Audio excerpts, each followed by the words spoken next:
خدا سنتا ہے۔ سیٹ کمال مصطفیٰ اپنی گاڑی کو دوڑاتے ہوئے اپنے آفس کی طرف جا رہا ہوتا ہے کہ اچانک ویران سڑک پر اس کی نظر دو لوگوں پر پڑتی ہے۔ عورت بچہ اٹھائے بھاگ رہی ہوتی بار بار پیچھے مڑ کر دیکھتی ہے۔ مرد بھی موٹر سائیکل کو گھسیٹتے ہوئے ساتھ بھاگنے کی کوشش کر رہا ہوتا ہے۔ پاس سے گزرتے ہوئے سیٹ کی نظر جیسے ہی بچے پہ پڑتی ہے تو جیسے آسمان سر پہ ٹوٹ پڑتا ہے۔ گاڑی کو اتنی زور سے بریک لگاتا ہے کہ پورا علاقہ گاڑی کی بریک کی آواز سے گونج اٹھتا ہے۔ سیٹ نیچے اتر کر بھاگتا ہوا ان کے پاس جاتا ہے اور بچہ بسم اللہ الرحمن الرحیم۔ السلام علیکم دوستو، اس دعا کے ساتھ کہ اللہ تعالیٰ آپ اور آپ کے والدین کو لمبی خوشیوں بھری زندگی عطا فرمائے۔ آئیے دوستو کہانی کی طرف چلتے ہیں، لیکن اس سے پہلے آپ ہمارے چینل کو سبسکرائب کر لیجئے، ہماری ویڈیو کو لائک کیجئے اور کامنٹس کر کے بتائیے کہ آپ کو ہماری یہ کہانی کیسی لگی۔ سبسکرائب ضرور کر لیجئے، بعد میں آپ بھول جاتے ہیں۔ چلیے کہانی کی طرف چلتے ہیں۔ سیٹھ کمال مصطفیٰ شہر کے بڑے کامیاب اور مشہور بزنس مین ہیں۔ پورے شہر میں ان کا نام اور مقام ہے۔ بہت سمجھدار انسان ہیں، ہر فیصلہ ہر پروجیکٹ بہت سوچ سمجھ کر کرتے ہیں اور کامیاب ہوتے ہیں۔ ٹائم کے بہت پابند ہیں اور اسی طرح زبان کے بھی بڑے پکے انسان ہیں۔ جو بات کر دی، جو فیصلہ کر لیا، بس پکا، اب چاہے نقصان ہو یا فائدہ، اپنی بات پر پکے ہیں۔ آج ان کی ایک فارن کنٹری سے آئے وفد سے میٹنگ ہے اور ایک بڑا پروجیکٹ سائن ہونے والا ہے۔ سیٹھ صاحب کو امید ہے کہ یہ پروجیکٹ انہیں ہی ملے گا اور اس سے ان کی کمپنی کو کروڑوں روپے کا فائدہ ہوگا۔ وہ جلدی جلدی تیار ہو رہے ہیں، جلدی میں ناشتہ کر رہے ہیں۔ وہ ٹائم پہ دفتر پہنچنا چاہتے ہیں اور کسی صورت بھی لیٹ نہیں ہونا چاہتے کہ بندے کا سارا امیج ہی خراب ہو جاتا ہے کہ بندہ ذمہ دار نہیں ہے، جس کو ٹائم کا احساس نہیں ہوتا۔ اتنے میں ان کا چھوٹا بیٹا ان کے پاس آ جاتا ہے، جس کی عمر 5 سال ہے اور اس کا نام جمال مصطفیٰ ہے۔ او میرا بیٹا جمال آیا۔ اٹھ کے بیٹے، تم کیسے ہو بیٹا؟ پاپا سر میں درد ہے۔ وہ اب تھوڑا تھوڑا بولنے لگا تھا، مگر اب بھی رک رک کر بولتا تھا جیسے اپنی بات کرنے کے لیے اس کے پاس الفاظ کم ہوں۔ کیا میرے بیٹے کے سر میں درد ہے؟ وہ جلدی سے جمال کی ماں کو آواز دیتا ہے۔ وہ کچن سے جلدی سے آتی ہے۔ جی کیا ہوا؟ خیر ہے؟ آپ نے تو مجھے ڈرا دیا۔ جمال کہہ رہا ہے میرے سر میں درد ہے۔ کیا ہوا اسے؟ تم نے دیکھا نہیں؟ جناب کچھ نہیں ہوا، آپ کے صاحبزادے کو 1 گھنٹے سے موبائل پہ کارٹون دیکھ رہا ہے، سر میں درد تو ہونا ہی ہے، بہت ضدی ہے، مانتا بھی تو نہیں۔ زیادہ درد ہے؟ چلو اپنے بیٹے کو ڈاکٹر کے پاس لے جاتا ہوں۔ اور آپ کی میٹنگ؟ زہرا بیگم کہتی ہیں۔ ارے بھاڑ میں جائے میٹنگ، مجھے میرے بچوں سے بڑھ کر کچھ بھی نہیں ہے۔ ارے جناب جانے دیں، کچھ بھی نہیں ہے اسے، بس تھوڑا درد ہے، ابھی ٹھیک ہو جائے گا۔ آپ جاؤ اپنی میٹنگ اٹینڈ کرو، جا کر لیٹ نہ ہو جانا ورنہ پھر میرا قصور نکل آئے گا۔ وہ ہمیشہ اپنے شوہر کا ناشتہ خود بناتی تھیں، حالانکہ گھر میں کافی نوکر تھے، مگر زہرا بیگم کا کہنا تھا کہ اسے اپنے شوہر کا کام کرنا اچھا لگتا ہے۔ بیگم دیکھو تو صحیح، سچ میں زیادہ درد نہ ہو۔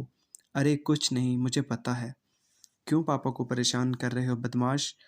اور وہ کھلکھلا کے ہنسنے لگتا ہے۔ سیٹھ صاحب اپنے بیٹے کو ہنستا دیکھ کر خود بھی ہنسنے لگتے ہیں۔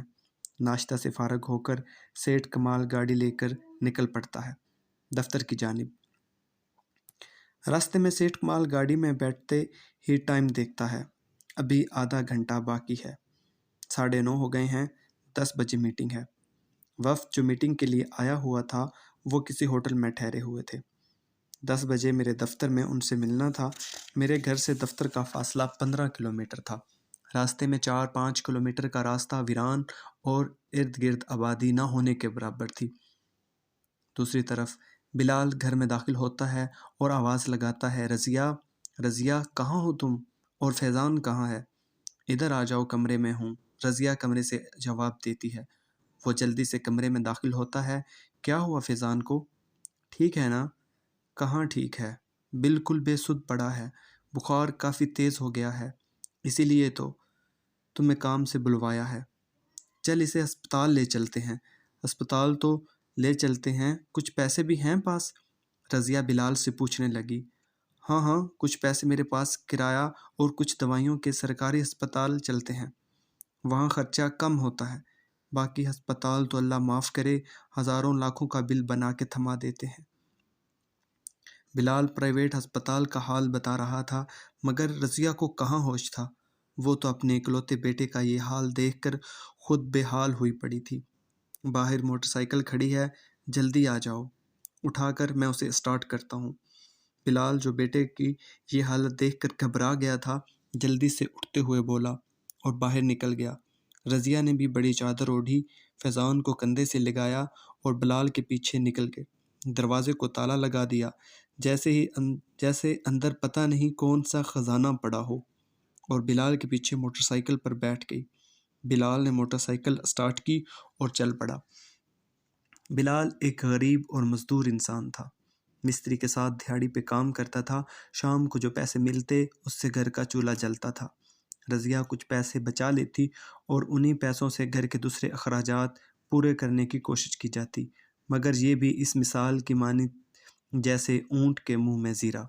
ایسے حالات میں گھر میں کسی کا بیمار پڑ جانا ایک بہت بڑی مصیبت کھڑی کر دیتا تھا۔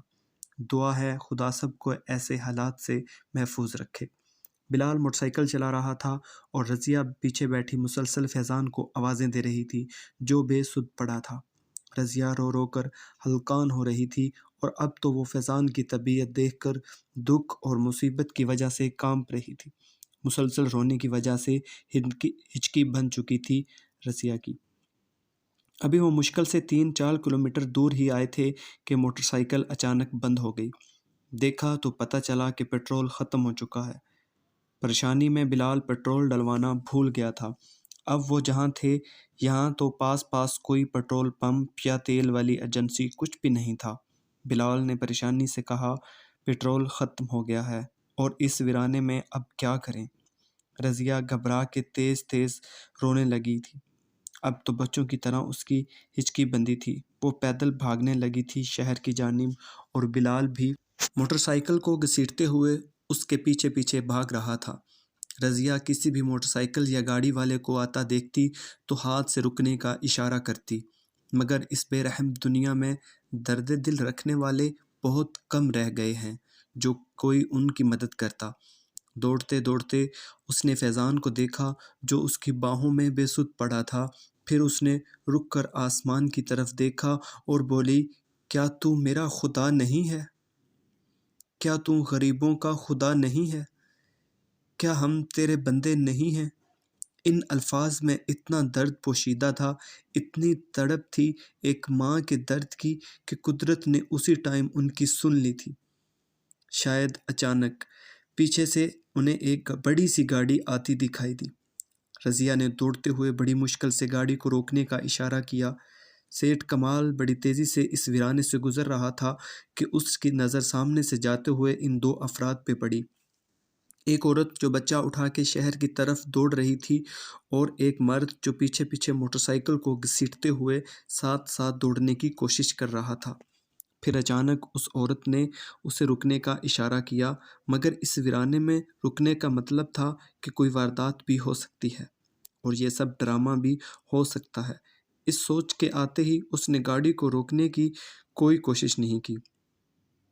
پاس سے گزرتے ہوئے سیٹھ نے دیکھا کہ عورت نے آسمان کی طرف منہ کیا، جیسے آسمان والے سے کچھ کہہ رہی ہو، جیسے کوئی شکوہ کر رہی ہو، مگر سیٹھ نے کوئی توجہ نہ دی اور پاس سے گزرتا چلا گیا۔ گزرتے ہوئے اس نے ایک نظر اس بچے پہ ڈالی جو اس عورت کی گود میں تھا۔ بچے پہ نظر پڑتے ہی اس نے گاڑی کے اس قدر تیزی سے بریک لگائے کہ پورا علاقہ اس کی آواز سے گونج اٹھا۔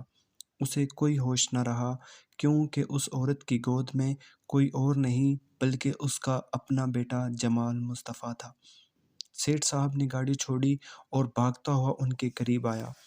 پاس پہنچ کر جو اس بچے پہ نظر ڈالی تو وہاں جمال مصطفیٰ کی جگہ کوئی اور بچہ تھا۔ اب سیٹھ صاحب کا بھی دماغ گھوم گیا تھا، کیونکہ اس نے جو تھوڑی دیر پہلے گاڑی سے اس بچے پہ نظر ڈالی تھی تو وہ 100% اس کا بیٹا جمال مصطفیٰ تھا، مگر اب جب وہ پاس پہنچا تو وہ لڑکا کوئی اور بچہ تھا جو بے سدھ پڑا تھا۔ سیٹھ نے جلدی سے خود کو سنبھالا اور پوچھا، کیا ہوا اسے؟ آپ اس طرح بھاگ کیوں رہی ہو؟ اور پیچھے موٹر سائیکل پہ کون ہے؟ موٹر سائیکل سوار بھی ان کے پاس پہنچ چکا تھا۔ سارے سوال کرنے کے بعد سیٹھ کمال مصطفیٰ نے جو ہی اس عورت کی طرف دیکھا تو وہ لرز اٹھا۔ یا خدا، کیا کیا ایک ساتھ تھا ان آنکھوں میں! التجا، دکھ، درد، بے بسی، غربت، خوف، امید اور نہ جانے کیا کیا۔ ایک لمحہ بھی سیٹھ ان آنکھوں میں چھپی تکلیف کی شدت کو برداشت نہ کر سکا اور جلدی سے بولا، آؤ دونوں گاڑی میں بیٹھو۔ بلال کی عقل بھی جیسے کام نہیں کر رہی تھی، پوچھنے لگا، میری موٹر سائیکل؟ سیٹھ نے گاڑی کی طرف جاتے ہوئے رک کر بلال کی طرف اور پھر اس کی کھٹارا موٹر سائیکل کی طرف دیکھا اور موٹر سائیکل کے ساتھ لگے وائر لاک کو دیکھ کر بولا، اس کو جلدی سے سڑک کنارے لگے ایک مضبوط درخت کی طرف اشارہ کرتے ہوئے بولا، اس درخت کے ساتھ وائر لاک لگا دو، کوئی نہیں لے جائے گا اس کو، اور جلدی سے گاڑی میں آؤ۔ رضیہ اب تک گاڑی کے قریب کھڑی تھی۔ یا تو دروازہ کھولنا نہیں آتا تھا یا پھر دروازہ کھولنے سے ڈر رہی تھی۔ سیٹھ نے آگے بڑھ کر دروازہ کھول دیا۔ رضیہ جلدی سے گاڑی میں بیٹھ گئی۔ اتنے میں بلال جو موٹر سائیکل کو لاک لگا چکا تھا ان کی طرف مڑا۔ سیٹھ اسی طرح دروازہ پکڑے کھڑا تھا جیسے یہ دونوں مالک ہوں اور وہ ان کا ڈرائیور۔ ایسا کرنے کی وجہ یہ کوئی عام انسان نہیں تھے جن کی وجہ سے سیٹھ کمال مصطفیٰ کو قدرت نے اس طرح روکا تھا۔ وہ قدرت کا اشارہ سمجھ چکا تھا۔ بلال کو گاڑی میں بٹھانے کے بعد اس نے جلدی سے ڈرائیونگ سیٹ سنبھالی اور گاڑی آگے بڑھا دی، مگر سیٹھ کمال ابھی تک سوچوں کے بھنور سے نہ نکل سکا تھا کہ یہ ہوا کیا ہے، وہ کہاں جا رہا تھا اور اب کہاں جا رہا ہے، اور اس کی آنکھیں کیسے دھوکہ کھا سکتی ہیں۔ اس عورت کی گود میں میرا بیٹا جمال مصطفیٰ تھا، پھر یہ دوسرا بچہ کیسے ہو سکتا ہے؟ پھر گاڑی کی اس طرح بریک لگ جانا، حالانکہ میں تو ابھی بریک کا سوچ ہی رہا تھا اور بالکل ہلکی سی بریک لگائی تھی، مگر گاڑی اس طرح جام ہوئی تھی جیسے کسی نے پوری شدت سے بریک دبائی ہو۔ پھر ان لوگوں کو اس طرح اپنی گاڑی میں بٹھانا کچھ سمجھ نہیں آ رہا تھا۔ اسی لمحے اس نے پیچھے سیٹ پر بیٹھی عورت کو شیشے میں دیکھا جس کا اب بھی رو رو کر برا حال تھا۔ اس عورت کا کانپتا جسم اور ہچکی بتا رہی تھی پتہ نہیں کب سے رو رہی ہے، اور ایک لمحے بعد وہ تڑپ کر اپنے بیٹے کو دیکھتی اور پھر آنکھیں بند کر کے اللہ کے حضور دعا کرتی۔ اس کو اس حالت میں دیکھ کر سیٹھ کمال مصطفیٰ سمجھ چکا تھا کہ یہ سارا ماجرا کیا ہوا ہے۔ ایک ماں کی دعا عرش سے ٹکرائی ہے اور قدرت نے سارا نظام گھما کے رکھ دیا ہے، اور اس نے سارے نظام میں سیٹھ کمال مصطفیٰ کی کیا اوقات تھی۔ اب جو ذمہ داری پڑ گئی ہے اسے تو پوری ایمانداری سے پورا کرو۔ پھر وہ بلال سے مخاطب ہوا، تمہارا نام کیا ہے بھائی؟ جی میرا نام بلال ہے، بلال نے جواب دیا۔ اچھا یہ بتاؤ کیا ہوا بچے کو؟ سیٹھ نے بلال سے پوچھا۔ جی رات کو بخار ہو گیا تھا، مگر صبح گھر میں دوائی پڑی تھی وہ دی، پھر میں کام پر چلا گیا۔ تھوڑی دیر بعد گھر سے پیغام آ گیا کہ جلدی سے گھر آؤ، فیضان کی طبیعت خراب ہے۔ گھر آیا تو دیکھا کہ بخار کافی تیز ہے اور یہ بے سدھ پڑا ہے۔ جلدی سے لے کر گھر سے نکلے تو موٹر سائیکل اور پھر آپ کے سامنے گھر سے لے کر نکلے تو موٹر سائیکل میں تیل ختم ہو گیا اور باقی پھر آپ کے سامنے۔ سیٹھ نے اس عورت کی طرف دیکھا تو وہ اب بھی ایسے ہی رو اور تڑپ رہی تھی۔ آج سیٹھ کمال ماں کی محبت اور طاقت کو سمجھا تھا۔ پھر وہ بلال سے مخاطب ہوا، جانا کہاں ہے بلال؟ بلال جلدی سے بولا، سرکاری ہسپتال کے سامنے اتار دیجیے گا صاحب۔ سیٹھ نے اس بات میں سر ہلا دیا۔ اسی لمحے اس کو خیال آیا کہ اگر اس بچے کی جگہ اس کا اپنا بیٹا ہوتا تو؟ اس خیال کے ساتھ ہی دوسرا خیال بزنس میٹنگ کا آیا کہ اگر وہاں نہ پہنچا تو کروڑوں کی بزنس ڈیل ہاتھ سے نکل جائے گی۔ پھر ساتھ ہی ایک اور سوچ ابھری کہ قدرت نے مجھے ان لوگوں تک اور ان کو میرے تک پہنچایا ہے، اب ان کو بیچ راستے میں کیسے چھوڑ دوں؟ اب تو قدرت کے واضح اشارے بھی بتا رہے ہیں کہ قدرت کی مدد ان کے ساتھ ہے۔ اب کیا کروں؟ ساتھ ہی آواز آئی، اگر تمہارا اپنا بیٹا ہوتا تو؟ سیٹھ کانپ گیا۔ اس نے فیصلہ کیا کہ میں اپنے بیٹے کی طرح ٹریٹ کروں گا۔ اس کے ساتھ ہی اس نے شہر کے سب سے بڑے ہسپتال کے بچوں کے ڈاکٹر، جو کہ بچوں کے اسپیشلسٹ تھے، کو فون ملایا اور اسے بتانے لگا۔ اس نے کہا، فوراً ہسپتال پہنچو، میں ہاسپٹل ہی ہوں۔ سیٹھ نے ڈاکٹر کو کہا تھا کہ میرے بچے کی طبیعت بہت خراب ہے، اسی لیے ڈاکٹر نے جلدی ہاسپٹل پہنچنے کا بولا تھا اور عملے کو فوری تیاری کرنے کا کہا تھا۔ اتنی دیر میں وہ ہاسپٹل پہنچ چکے تھے۔ اب اپنا بیٹا کہنے کا تقاضا تھا کہ سیٹھ خود بچے کو اٹھا لیتا اپنے ہاتھوں میں۔ سیٹھ جلدی سے نیچے اترا اور گاڑی کا دروازہ کھول دیا اور جلدی سے عورت کے ہاتھوں سے بچہ لیا اور اندر کی طرف دوڑ پڑا۔ بلال اور رضیہ بھی ساتھ ہی تھے۔ بچوں کے وارڈ کے دروازے پہ ہی ڈاکٹر خرم کھڑے تھے۔ انہوں نے سیٹھ کے ہاتھوں میں بچہ دیکھا تو کچھ سوال اس کے ذہن میں ابھرے، مگر بچے کی حالت دیکھ کر کچھ نہ پوچھا اور جلدی سے بچے کو اسٹریچر پہ لٹایا اور ٹریٹمنٹ شروع کر دیا۔ بچے کی حالت کافی خراب تھی۔ ڈاکٹر بھی پریشان ہو گیا تھا، مگر وہ اپنی ساری کوشش کر رہا تھا۔ سیٹھ نے ڈاکٹر کو کہا تھا کہ ہر مہنگی سے مہنگی دوائی استعمال کریں، مجھے اس بچے کو ہنستا اور کھیلتا ہوا دیکھنا ہے۔ سیٹھ خود بھی بھاگ بھاگ کر اسٹور سے دوائیاں لا رہا تھا۔ کافی گھنٹوں کی بھاگ دوڑ اور ٹریٹمنٹ کے بعد بچے نے آنکھیں کھولی تھی اور بولا تھا، ماما۔ ڈاکٹر صاحب، سیٹھ صاحب، بلال اور رضیہ پاس ہی کھڑے تھے۔ رضیہ بھاگ کر بچے کے پاس گئی، او جی میرے بچے، کہتے ہوئے فیضان کو گلے سے لگا لیا۔ ماں صدقے، ماں واری اپنے بچے پہ۔ وہ کبھی اپنے بیٹے کو دیکھتی، کبھی ماتھے پہ بوسہ دیتی، کبھی اس کے گال کو چومتی۔ اس کے الفاظ اور انداز میں اس قدر محبت تھی کہ سیٹھ کمال ماں کی محبت دیکھ کر حیران تھا۔ قریب تھا کہ اس کی آنکھوں سے آنسو ٹپک پڑتے۔ وہ ڈاکٹر صاحب سے باتیں کرنے لگا اور دونوں وارڈ سے نکل کر ڈاکٹر صاحب کے کمرے کی طرف بڑھ گئے۔ کمرے میں داخل ہوتے ہی ڈاکٹر صاحب نے سوالات کی بارش کر دی۔ وہ بڑا پریشان، حیران تھا کہ سیٹھ صاحب، مجھے سمجھ نہیں آئی، یہ کیا معاملہ ہے؟ سمجھ تو مجھے بھی نہیں آئی ڈاکٹر صاحب، دیکھ رہا ہوں قدرت کے کھیل نرالے ہیں۔ کیا مطلب سیٹھ صاحب؟ کچھ سمجھ نہیں آئی۔ ڈاکٹر صاحب چھوڑیں، آپ کو سمجھ نہیں آئے گی۔ اگر آپ کی جگہ میں ہوتا تو مجھے بھی سمجھ نہ آتی۔ اچھا مجھے اجازت دیں۔ ڈاکٹر صاحب بہت شکریہ، آپ نے اتنی ہیلپ کی۔ وہ ڈاکٹر سے ہاتھ ملا کر کاؤنٹر کی طرف چلا گیا اور ڈاکٹر صاحب کی فیس اور بل کا پوچھا، جو 25,000 کے قریب تھا۔ شاید دوست حیران ہوں کہ اتنا بل، تو دوستو 5,000 صرف ڈاکٹر صاحب کی فیس ہے، باقی دوا، کمرے کا رینٹ، مشینوں کا رینٹ وغیرہ وغیرہ۔ میں نے بل ادا کیا اور اسٹور سے دوائی لی اور فیضان کے کمرے کی طرف چل پڑا۔ کمرے میں داخل ہوا تو حیران تھا، فیضان اپنے والدین سے کھیل رہا تھا۔ وہ تینوں بہت خوش تھے۔ انہیں خوش دیکھ کر میرا دل بھی ایک انجانی سی خوشی محسوس کر رہا تھا۔ ایک ایسا احساس تھا جو شاید بیان کرنا مشکل ہے۔ بس سوچ لیں کہ کوئی روتا تڑپتا انسان آپ کی مدد کی وجہ سے مسکرا رہا ہو، روتی آنکھوں میں آپ کی وجہ سے خوشیوں کے جگنو جگمگا اٹھیں، کسی معصوم بچے کا پاکیزہ چہرہ آپ کی وجہ سے خوشیوں سے جگمگا اٹھے اور سارے درد کہیں دور بھاگ جائیں۔ آپ اندازہ بھی نہیں لگا سکتے اس خوشی کا۔ اگر اندازہ لگانا چاہیں تو کبھی درد بھری آنکھوں میں خوشیاں بھر کے پھر ان آنکھوں کو دیکھنا، کسی مجبور، لاچار، بے سہارا انسان کا سہارا بن کے اس کی آنکھوں میں زندگی کو دوڑتے ہوئے دیکھنا، کسی روتے ہوئے چہرے کو اچانک مسکراتے ہوئے دیکھنا۔